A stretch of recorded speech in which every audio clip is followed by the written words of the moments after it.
Aside from providing the appropriate clinical skills and knowledge to be successful in your future careers, Riverside also knows it's essential to foster wellness and professional growth as you make your way through your residency. Resident wellness is on the forefront of our minds and is one of the central pillars of our graduate medical education program. For our preliminary and transitional residents, we offer reflective groups that will meet periodically throughout the year to discuss any struggles that they are having in their one-year program. We provide a Mayo Well-Being Index that you will fill out throughout the course of the year. We have wellness half days off, so you're able to go to any of your health maintenance activities. We offer free coffee and snacks and medical education. We also have resident-run happy hours that occur off campus on a weekly basis. At the beginning of the year, you'll also have an opportunity to meet with our health and wellness department for proactive meetings so that you have a name and face in case you do struggle with anything through the course of the year.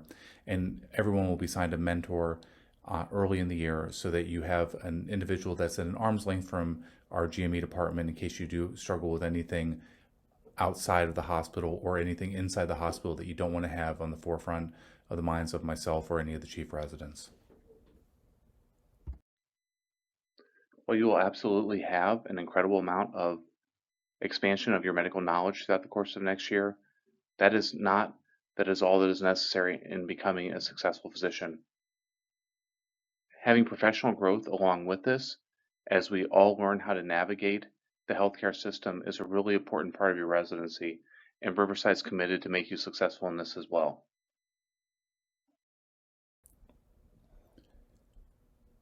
As the ACGME evolves into individual learning plans, Riverside is committed to the professional development of all of our residents. This will start with a self-assessment at the beginning of the year so we can learn your learning style and any perceived strengths and weaknesses that you may have coming into residency.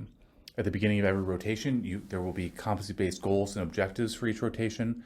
There will be a 360 evaluation format where you have the opportunity to evaluate your resident and attending and the rotation, and they will evaluate you. These are going to be based on ACGME milestones and are really meant to identify strengths and opportunities for improvement in each rotation. Our goal is to make those strengths and particularly those opportunities for improvement specific and actionable. I think everyone's had the experience where you've been told that you're a good team player and that you just need to keep reading. And in my mind, that's not helpful.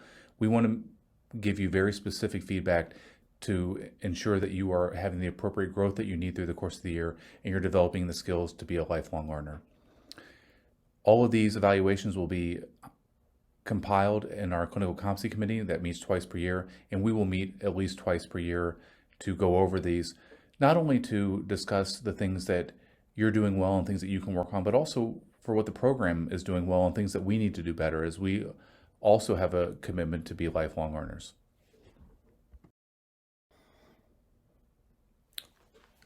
Aside from individual feedback, we will have a number of group meetings to discuss any changes that are coming down the pike or concerns that the residents have. We have monthly business meetings with our categorical medicine and prelim and transitional programs where we talk about any curricular issues that may occur. We have our GME shared governance, which is a volunteer basis, but does a number of important things. First, they do a number of social events between all the different residency programs. They also will do public service programs such as canned food drives and clothing drives and Race for the Cure, etc. But I think the most important thing that they do is to talk about shared concerns amongst all the programs. And this may be anything from quality of life of the residents, evaluation process, etc. And this is really a resident-run program with the support of the faculty and leadership in GME. We have an elected chief resident shared governance where there will be 2 elected individuals from each of the IM program years in addition to 2 preliminary medicine residents and 2 transitional year residents. These are meant to serve as delegates for the rest of the residency to bring any concerns forward. In addition to that, we will have an annual program evaluation committee and we will have class representation on that to talk about any opportunities for the improvement of the program for the subsequent year.